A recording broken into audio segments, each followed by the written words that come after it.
Shirei mediliwag janar maremo kurada moda kendankuli. Dramaremo gel shira mediliwaga quando metaimo quando apa. O gel shira mediliwaga. Irmãos, eu não estou falando em línguas. Estou falando na minha língua, língua do povo Cura Bacairi, do estado de Mato Grosso. Como o pastor acabou de falar, eu sou Adriano, sou da etnia Cura Bacairi, do estado de Mato Grosso.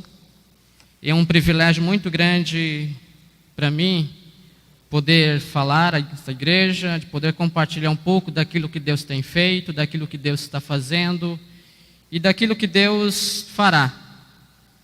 E Deus, ele tem sido maravilhoso para conosco, ali entre os Guajá.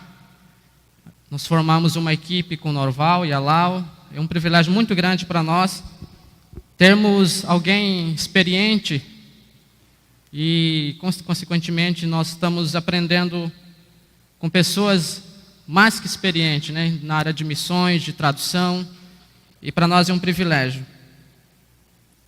E nesta manhã eu gostaria de compartilhar um pouco da palavra de Deus em Romanos, capítulo 1, versículo 16, especificamente versículo 16. Mas para isso eu gostaria de usar esse cocar, que para a maioria dos líderes indígenas, dos pastores indígenas e alguém que representa,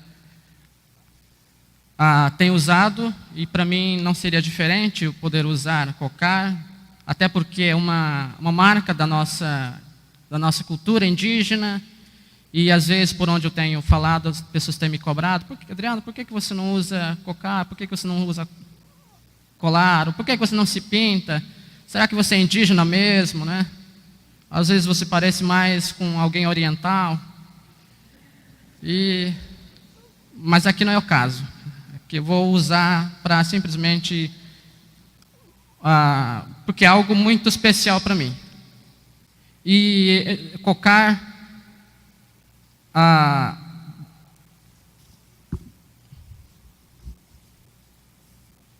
esse cocar aqui não é do meu povo, é de uma etnia chamada Guajajara, lá do estado do Maranhão. E para mim é um privilégio poder usar, porque Deus, ele nos uniu, Deus, ele nos fez com que eu pudesse usar aquilo que não é do meu povo. Deus quebrou esse orgulho no nosso meio. Antigamente, meu povo, em nenhum momento sequer, usava coisas que não eram do seu povo, da nossa cultura. Mas o Evangelho, ele quebrou isso. O Evangelho trouxe um outro lado, essa união entre os povos. E então, para mim, é um privilégio poder usar esse cocar nessa manhã. Irmãos, gostaria de ler Romanos capítulo 1, de versículo 16, diz assim: Pois não me envergonho do Evangelho, porque o poder de Deus para a salvação de todo aquele que crê, primeiro do judeu e também do grego. Esse versículo 16: Pois eu não me envergonho do Evangelho, porque o poder de Deus para a salvação de todo aquele que crê, primeiro do judeu e também do grego. Eu sou um fruto de um trabalho missionário na década de 70, 80, do missionário norte-americano e da Sociedade Internacional de Linguística, da CIL Brasil. Eu sou um fruto de um trabalho de praticamente 50 anos e nesse contexto foi a primeira vez que eu ouvi a questão da palavra missionário. O que é que faz o missionário? Qual é a sua missão? Qual é a sua atividade? E eu lembro que a primeira vez quando eu ouvi um missionário falando na minha língua, inclusive, eu fiquei tão assustado. Mas como pode um americano, que não é brasileiro, e ainda mais que ele era alto, falou para mim, dirigindo assim para mim: Adriano, como é que você está? Na minha língua, era uma pessoa que jamais eu tinha visto antes. E para minha surpresa, ele falando na minha língua, E então, naquele momento, eu tive certeza de que aquele homem era um homem diferente, um homem que estava constantemente preocupado com a transmissão, com a comunicação do Evangelho. Consequentemente, ele aprendeu a minha língua, ele traduziu o Novo Testamento para o povo bacairi, que está sendo usado, inclusive, nesses últimos anos, e para nós ainda é um desafio muito grande poder traduzir o Velho Testamento. E meu povo tem lançado esse desafio para mim, dizendo: Adriano, por que você não volta para cá? Por que você não volta para cá? Nós temos uma Bíblia aqui para traduzir. Mas Deus, Ele sabe o que faz, Deus, Ele escolhe, Deus, Ele nos coloca onde Ele quer, e não onde nós gostaríamos de ficar, onde nós gostaríamos de ir. Então, aqui, amados, quando estava pensando no dia de hoje, naquilo que eu gostaria de expor, de compartilhar com os irmãos, e me veio à mente de que, sobre esse evangelho, que evangelho é esse que Paulo está dizendo? Que evangelho? Ele diz que eu não me envergonho do evangelho, porque o poder de Deus para a salvação de todo aquele que crê, primeiro do judeu e também do grego. Então, eu comecei a me preparar sobre o evangelho, porque nos nossos dias é comum dizer que o missionário é alguém que leva o evangelho. O missionário é aquele que vai para a mata, o missionário é aquele que sofre. Mas nessa manhã eu gostaria de focar um pouquinho o que é que a Bíblia diz a respeito do evangelho. E quando eu estava me preparando, eu estudando, e a gente descobre que, através do século, a igreja cristã tem afirmado que a salvação ela é mediante a graça, mediante a fé em Jesus Cristo. E a igreja cristã ela é reconhecida por ressoar, por dizer sobre essa verdadeira mensagem das boas novas de Deus. E a Bíblia também diz que Deus amou o mundo de tal maneira que Ele deu seu Filho único para que morresse por nosso pecador. E também desde o início do século, a igreja também tem entrado, tem batalhado, tem vivido, vem lutando para manter essa mensagem do Evangelho, para que ela permaneça pura. Porque desde aquela época começaram a aparecer distorções, pessoas que queriam se aparecer, pessoas que gostariam de trazer o benefício daquilo que o Evangelho traz para o benefício pessoal e não para aquilo que foi designado. E assim, na época do apóstolo Paulo, havia ensinos que distorciam a mensagem, como os judaizantes, os gnósticos. Com certeza nós conhecemos bem a história do início da história da igreja. E assim como nos dias de hoje, amados, a gente continua lutando pela causa do Evangelho. A gente continua brigando para que essa mensagem, esse Evangelho que Paulo fala, continue sendo uma mensagem pura, uma mensagem verdadeira, uma mensagem que vem de Deus. Uma mensagem que tem a sua origem, na verdade, em Deus. E assim, Paulo, ele aqui, nesse versículo, nos primeiros versículos do capítulo 1, ele começa a explicar o que é esse evangelho. E no versículo 1, Paulo, ele começa dizendo assim que Paulo, servo de Jesus Cristo, chamado para ser apóstolo, separado para o evangelho de Deus. Consequentemente, aqui, amados, a gente descobre, a gente aprende que aquilo que o Paulo está falando, aquilo que ele está querendo expor para os romanos, para a igreja lá em Roma, e é importante lembrar que Paulo ainda não havia ido para Roma.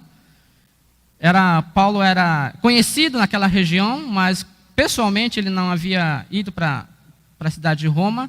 E ele aqui começa com essa explicação, se apresentando, quem ele era, qual era a sua missão, o que ele fazia.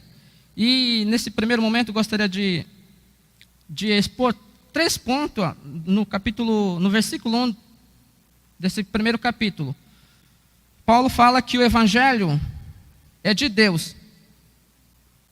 Paulo expõe suas credenciais, né? Paulo se apresenta. A primeira coisa que me chama a atenção é que Paulo se coloca como servo. Servo de Jesus Cristo. Indicando a sua devoção, a sua submissão, a sua total dependência ao seu dono. E a gente sabe muito bem como era a vida de um escravo. E eu estava pensando nesses dias, quando meu povo tem praticamente 300 anos de contato com os não indígenas. A primeira história, o primeiro registro que se tem de indígenas Bacairi com não indígenas é de 1750, 40, por ali. E praticamente desses 250 anos que o povo Bacairi teve contato com os não indígenas,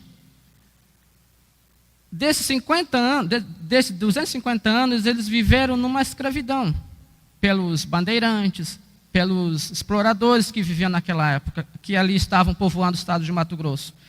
E eu lembro muito bem das histórias que meus pais, meus avós contam, que os Bacairi não tinham liberdade, eles não tinham direito de escolher o que quisessem fazer.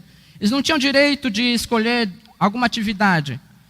E uma das coisas que me choca bastante é que os Bacairi ali sendo empregados dos patrões ali na região, eles viviam comendo coisas que os animais comiam, como porcos, cachorro.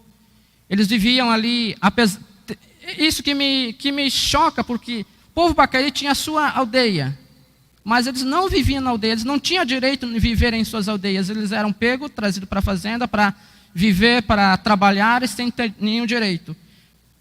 E quando eu estava pensando nessa questão de Paulo se autodenominar servo de Jesus Cristo, me veio isso na cabeça. Com certeza os romanos ali, os cristãos daquela região, sabiam muito bem o que queria dizer ser escravo. E Paulo aqui se apresenta como servo de Deus, um servo de Jesus Cristo, um escravo de Jesus Cristo. E eu lembro que, voltando um pouquinho só para meu povo, a última história que a gente sabe, que foi muito bem recente, na década de 1920, 30 por ali, e o povo Bacairi, até naquela época, eles ainda viviam sob a escravidão dos fazendeiros ali. E eu lembro do meu avô falecido já contando que eles não aguentavam mais viver naquela vida, porque o fazendeiro, de propósito, ele tinha gado, com certeza, ele mandava matar uns 3, 4 bois, pedia para os Bacairi limpar, tirar couro e tirar toda a carne. E depois, tendo feito isso, dava as tripas, os pés, as orelhas para os Bacairi comerem. Para mim isso é um absurdo. Coisa terrível, uma coisa desumana. Mas graças a Deus hoje, meu povo é um povo liberto, um povo que conheceu o Evangelho, um povo que vive a verdadeira alegria, vive uma vida em liberdade, claro, em liberdade em Cristo Jesus. E um outro ponto que gostaria de pensar aqui, ainda no versículo 1 que Paulo fala, que ele é separado para ser apóstolo. Separado para ser apóstolo. Apóstolo, aqui, a gente aprende que é um termo traduzido como enviado, alguém que era separado para representar alguém em algum negócio. E Paulo, ele foi separado para ser apóstolo e enviado para representar a Cristo, para levar a mensagem adiante. Não pela vontade dele, não pela própria vontade de Paulo, mas pela vontade de Deus. Porque a origem do chamado de Paulo está em Cristo, está em Deus. Não ele que se autodenomina, agora eu sou apóstolo, não. Ele reconhece, ele sabe que a origem do seu chamado está em Deus. Então Paulo ele é separado para levar a mensagem adiante, para que essa mensagem do Evangelho continue sendo uma mensagem pura, verdadeira, alcançando pessoas, vidas e fronteiras. E o terceiro ponto é que Paulo ele diz que ele foi separado para o Evangelho de Deus e não para o Evangelho de Paulo. Naquela ocasião ele foi separado para pregar o Evangelho de Deus, não o Evangelho de Paulo, mas sim de Deus.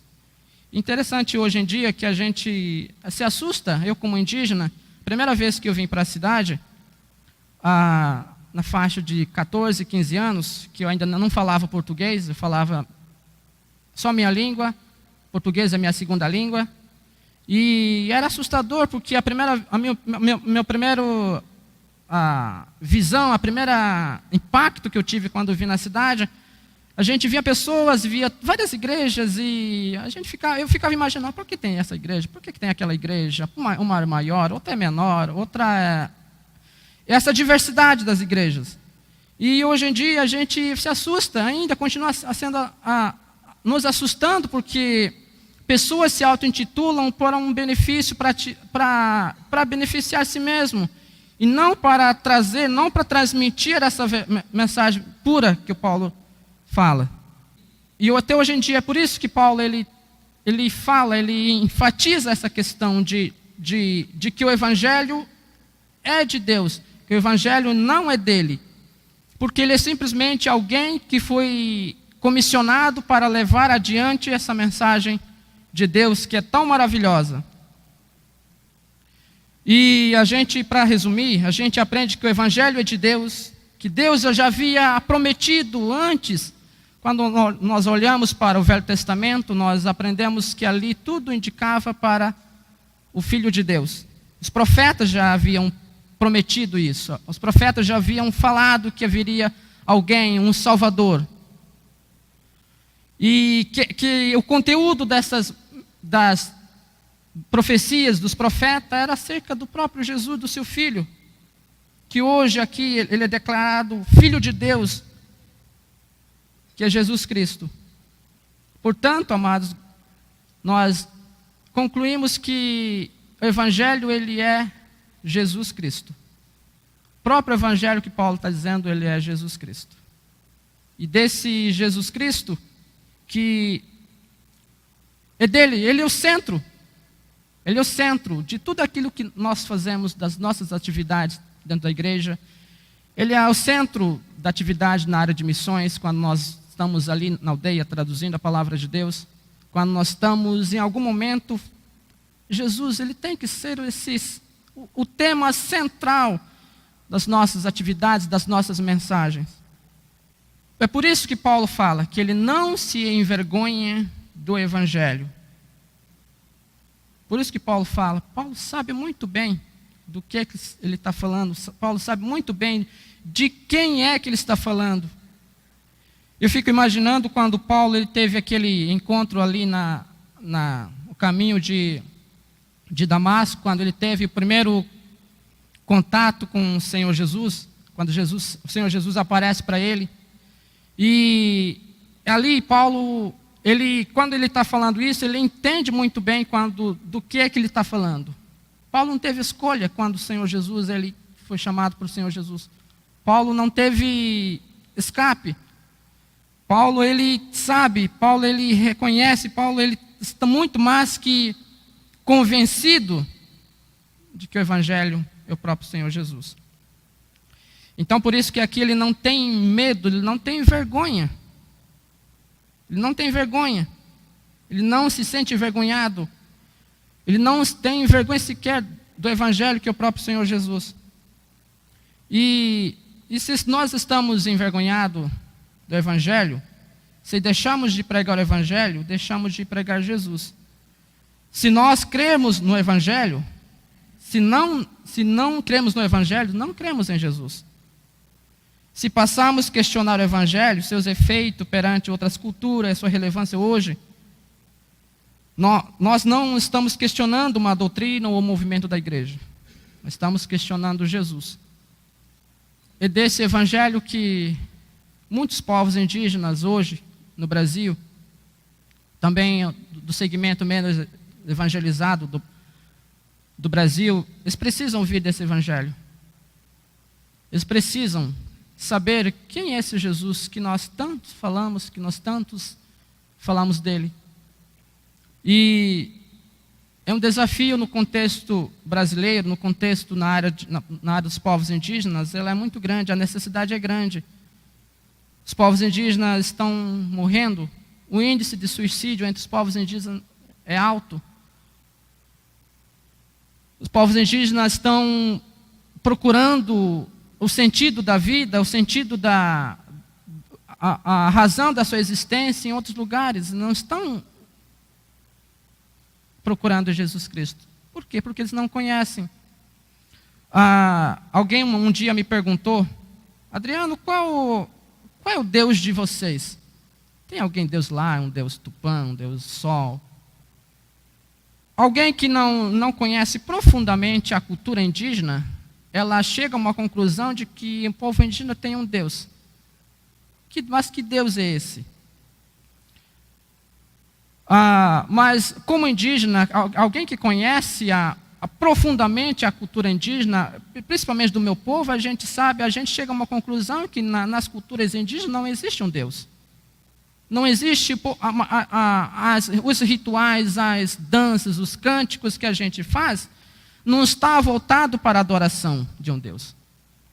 Na maioria das atividades, dos rituais que se faz, está voltado para a obediência de um Senhor que requer a minha submissão, de alguém que quer a minha vida. E eu falei para essa pessoa que me perguntou, eu falei: olha, na nossa cultura não existe Deus. O que existe é o reino das trevas, que quer tirar a minha vida, que quer dominar a minha vida, que quer que eu mate meu primo, que quer que eu roube a esposa do outro ali, que viva dessa maneira. E a ausência da luz entre os povos leva a vivermos assim. E então, é por isso, amado, que eu gosto, que eu amo. Eu não trouxe uma Bíblia na minha língua hoje, porque eu esqueci, mas diariamente eu estou ali degustando, saboreando a palavra de Deus que fala ao meu coração, porque ali eu descobri, eu sei que Deus, Ele é um Deus presente, um Deus que está comigo sempre, que nunca vai me abandonar. E esse evangelho que Paulo está falando, esse evangelho que Paulo está expondo para a igreja de Roma.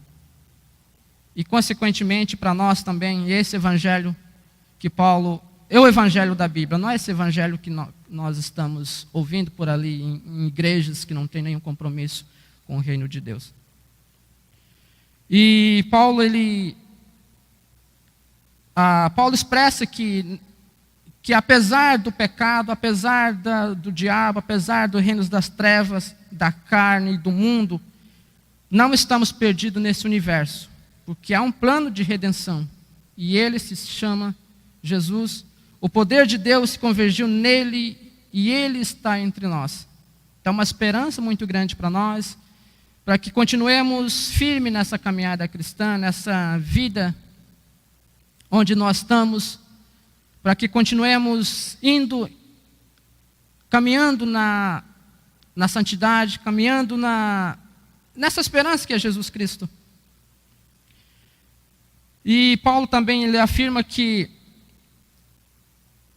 o evangelho jamais será derrotado, pois o evangelho de Cristo sofrerá oposição, seus pregadores serão perseguidos, serão questionados, muitos vão deixar de crer nele, porém nunca será vencido, pois o evangelho é vivo, que é Cristo, que ele é o poder de Deus.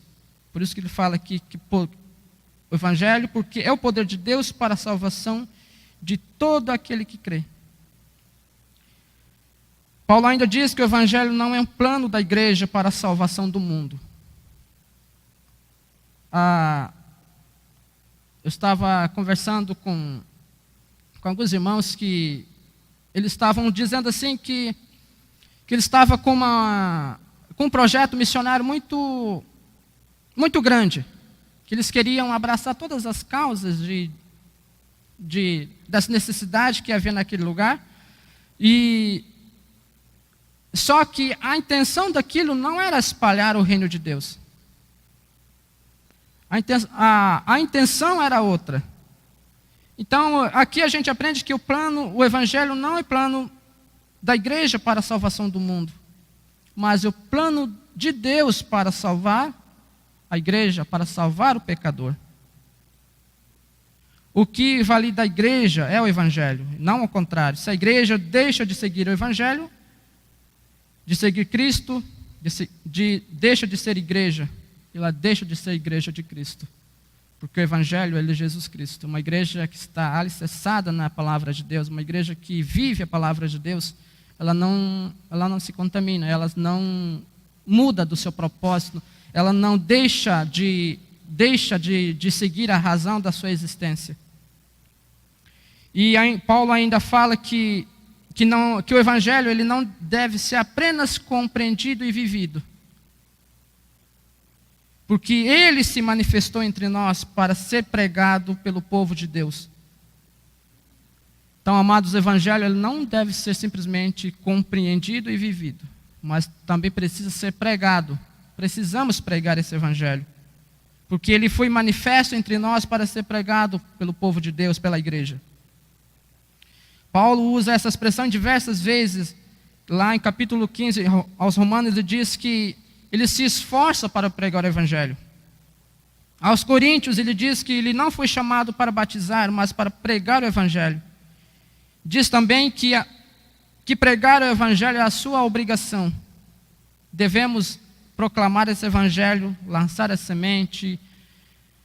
Eu sei que é difícil sairmos da nossa zona de conforto, porque onde eu estou bem, estou ótimo. É muito difícil você deixar a sua casa, a sua família, seus pais, deixar o seu povo.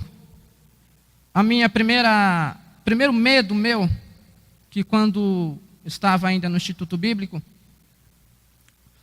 quando eu ouvindo essas pregações a respeito da necessidade de indígena, uma das primeiras coisas que me veio foi o medo. Será que eu for para aquele povo lá, será que eles vão me receber? Mas eu não falo a língua deles. Eles são diferentes de mim. Eles comem outras coisas. Mas, amados, é interessante como Deus trabalha.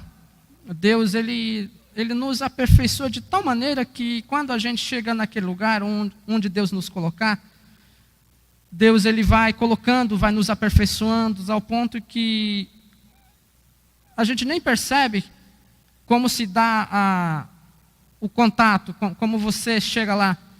E hoje a gente ali entre os Guajá, entre os Auá, é muito gostoso, é muito diferente. Aquele medo que eu tinha quando eu fui pela primeira vez não existe mais. Eu não vejo os Guajá diferente, eles são outro povo. Eu não vejo dessa maneira, eles são meus irmãos. Eu e eles somos um. Eles também é mesmo sangue que corre nas minhas veias, que corre neles. E ainda mais quando se trata de irmãos em Cristo Jesus. Então é por isso que Paulo diz aqui que nós devemos não simplesmente compreender e viver o evangelho. Nós também devemos nos esforçar para transmitir, para pregar. Para que muitas pessoas, para que muitos povos que ainda não conhecem, que ainda não sabem quem é esse Jesus, possam ouvir e aprender, para que nós possamos levar essa esperança do evangelho para eles. E então devemos proclamar o evangelho, lançar essa semente, enquanto ainda é tempo, enquanto ainda é cedo. Eu tinha um professor no seminário, ele dizia assim: Adriano, você ainda é jovem. Viva como você quiser, do jeito que você quiser. Mas faz alguma coisa para Deus. Porque quando você chegar na sua velhice, e você, porventura, quiser fazer alguma coisa para Deus, não vai mais dar tempo.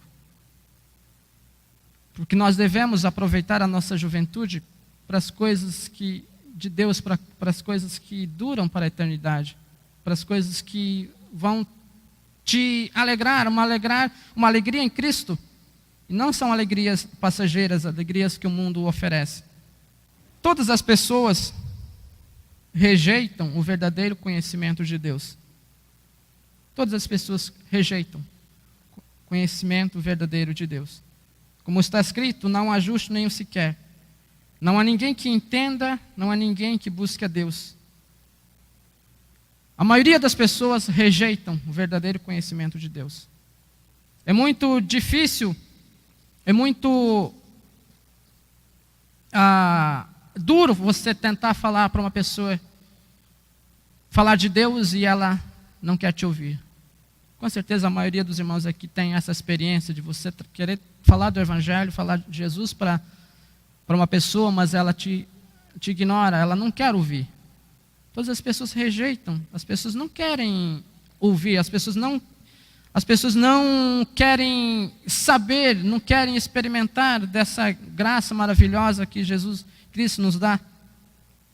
E nesse momento, a maioria das indígenas, a maioria das pessoas precisam ouvir o Evangelho, porque neste momento eles permanecem culpados diante de Deus tão santo.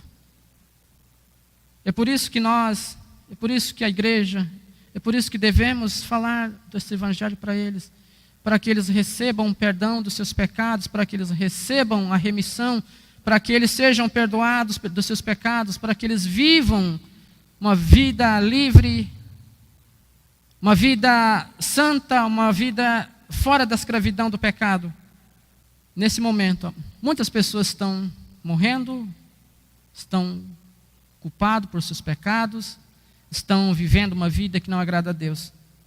Mas é a nossa responsabilidade de transmitir essa mensagem para eles, para que eles recebam o perdão para os seus pecados. E Jesus, ela é a esperança para a nossa vida. E eu digo isso como um indígena que um dia saiu de uma aldeia. Claro, meus pais continuam lá, graças a Deus.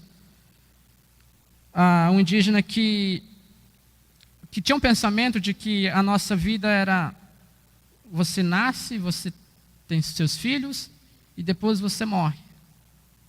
E segundo a nossa tradição, a nossa cultura, diz que se eu morrer, se eu fui um bom homem na minha vida aqui na terra, se eu morresse, eu poderia me tornar uma árvore boa, um animal bom, um animal, dessa maneira, um peixe. E isso é o que a maioria das culturas indígenas ensinam, que você não tem nenhuma esperança. Não existe esperança. Você morreu, morreu. Você vai. E interessante que todas as culturas dizem que, pelo menos o que eu conheço, dizem que a sua vida, depois que você morre, você vai para um paraíso. E é verdade. A gente vai para o paraíso, mas crente em Jesus Cristo. A nossa cultura não mostra esse lado que a Bíblia mostra. E eu pensava que era assim a nossa vida. Eu achava que esse seria a nossa vida aqui na terra. Você nasce, você casa, você tem seus filhos, depois você morre. E todas as pessoas vão para aquele lugar, independente se você foi uma pessoa má ou uma boa pessoa. Mas a Bíblia não fala isso. A Bíblia não diz que todas as pessoas, independente se ela foi má ou ruim, boa, vão para o céu. Vão para o paraíso. Só aqueles que tiveram, aqueles que caminham com o Senhor Jesus Cristo. E eu gostaria aqui, nesse momento, de expressar um pouco da necessidade que se tem a respeito do uso da tradução da língua materna, da língua que fala o coração do povo. O primeiro versículo que me deu um sentido exato para na minha cabeça, como nós dizemos em Bacairi, porque em português você tem sentido no coração, né? Mas em Bacairi é na cabeça. Então, eu amo minha esposa na cabeça, eu amo alguém na minha cabeça, não no meu coração. Interessante, né? Mas quando eu ouvi pela primeira vez João 3,16, que é dito assim na minha língua: Deus, que é tontalig macão, timere tocalengonodili, anguila em wanipuri eradopuri nigepaiton. Em português traduz literalmente assim: Deus amou a pessoa, por mais que ela morra, mas o espírito dela não morrerá para sempre, mas vai viver com Deus na eternidade.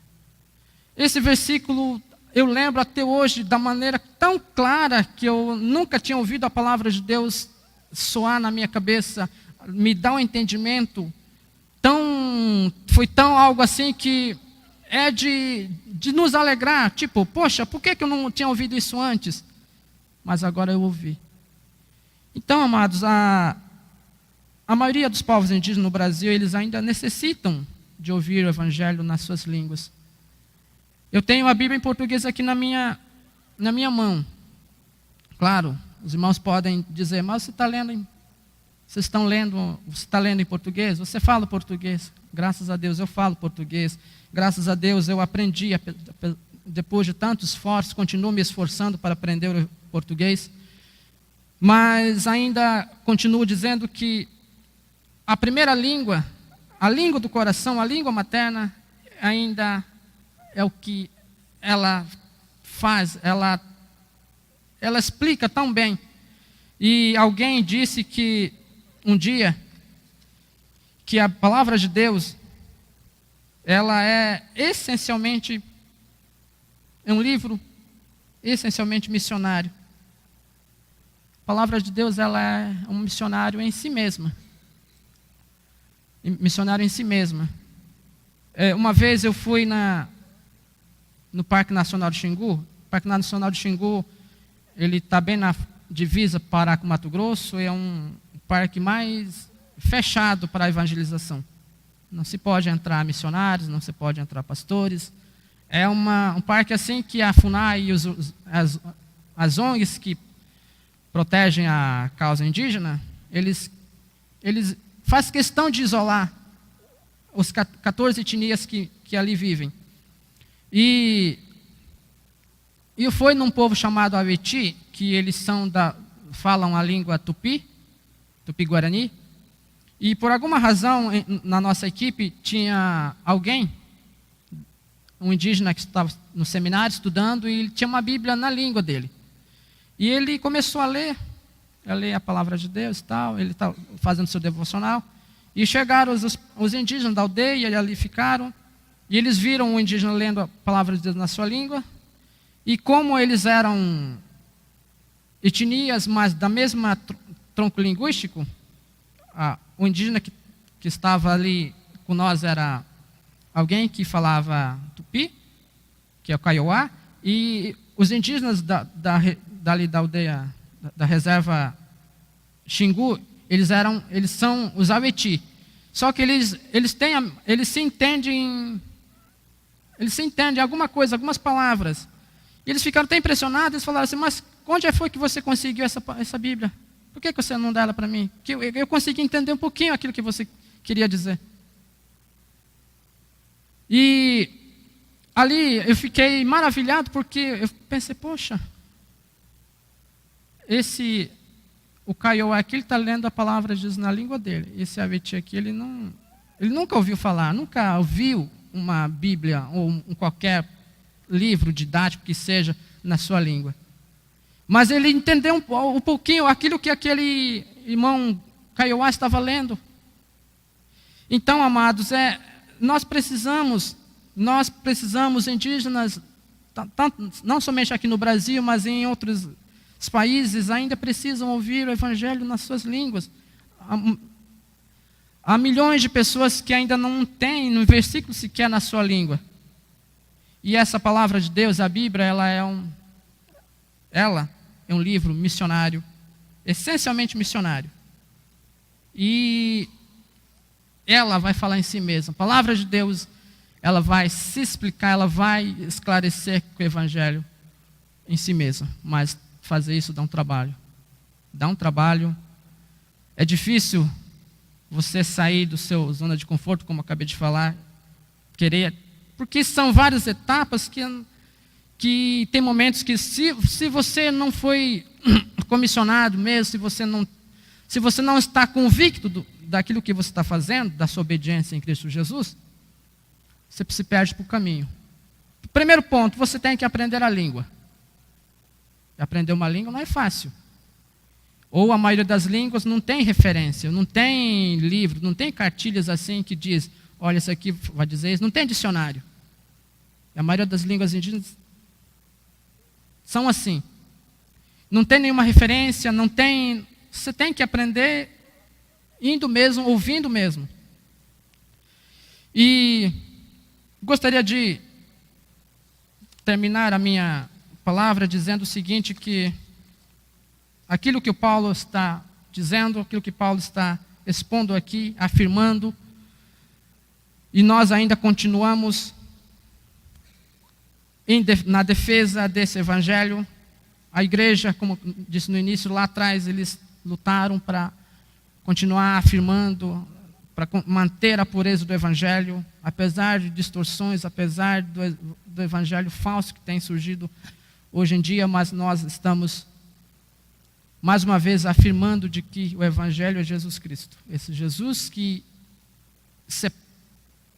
une a pessoas que estavam separadas, que une povos indígenas, que une. Eu tenho um povo, nós temos um povo que éramos inimigos, o povo Caiabi, talvez os irmãos já ouviram falar. Os Bacairi e os Caiabis eram um inimigo, mas hoje nós podemos sentar junto e falar do mesmo amor, de falar do mesmo evangelho. Em Rondônia tem um povo chamado Suruí e Gavião e Zoró, eram 3 povos inimigos uma das outras. Hoje eles se unem e hoje eles sentam junto para adorar a Deus, para louvar a Deus, para ler a palavra de Deus, porque eles sabem, eles reconhecem que só Jesus foi capaz de unir esses 3 povos que eram inimiga da outra.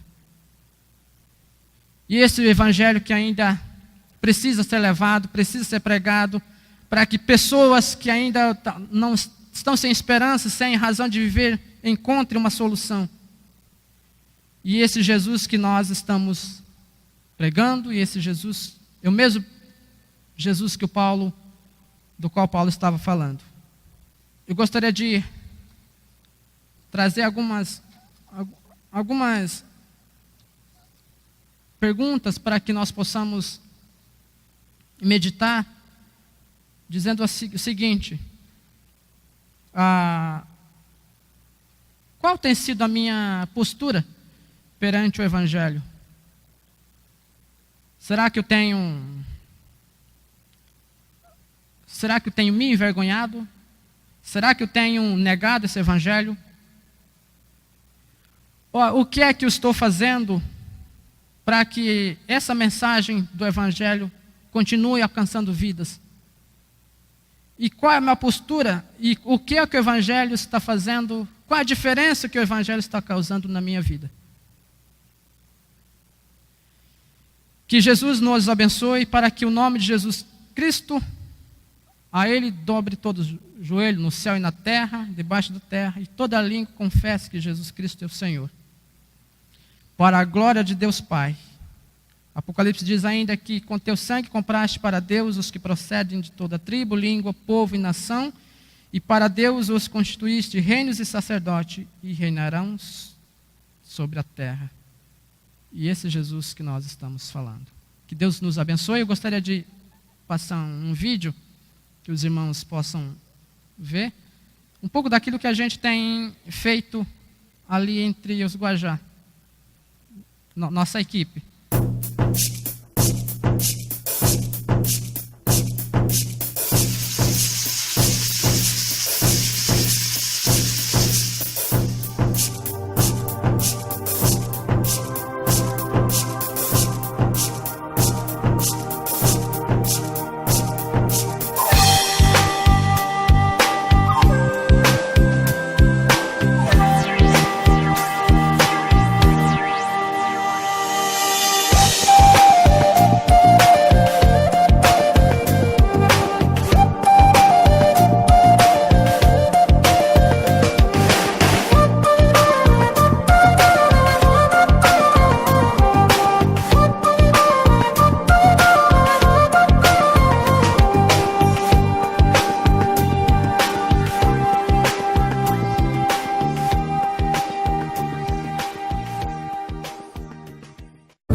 um pouco daquilo que a gente tem feito. E eu gostaria de agradecer ao pastor, à igreja. Que Deus abençoe. Muito obrigado. Vamos orar para que Deus venha nos abençoar, para que Deus nos dê. Senhor Deus Pai, muito obrigado, Senhor Pai, pela Tua palavra que nós acabamos de meditar. Obrigado, Senhor Pai, porque nós temos este privilégio, Pai, de poder ter o Senhor, Pai, de poder desfrutar da Tua graça, da Tua misericórdia, todos os dias da nossa vida. Por mais que nós não mereçamos, Senhor, mas o Senhor, Ele é fiel, o Senhor nos ama, o Senhor é conosco, Pai. Obrigado, Pai, por esta igreja. Continue, Pai, abençoando, continue para que esta igreja continue sendo, Pai, canal de bênção, continue abençoando vidas, Senhor. Abençoe, Pai, pessoas que não puderam vir nesta manhã. O Senhor sabe a situação, a necessidade de cada um, mas que o Senhor venha nos abençoar, Pai.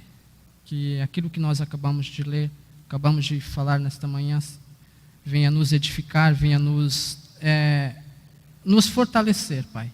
Também venha nos desafiar, Senhor. Muito obrigado, Deus Pai, por tudo. Te louvamos e nós te agradecemos para que Teu nome seja glorificado para toda a eternidade. E em Teu nome que nós oramos. Amém.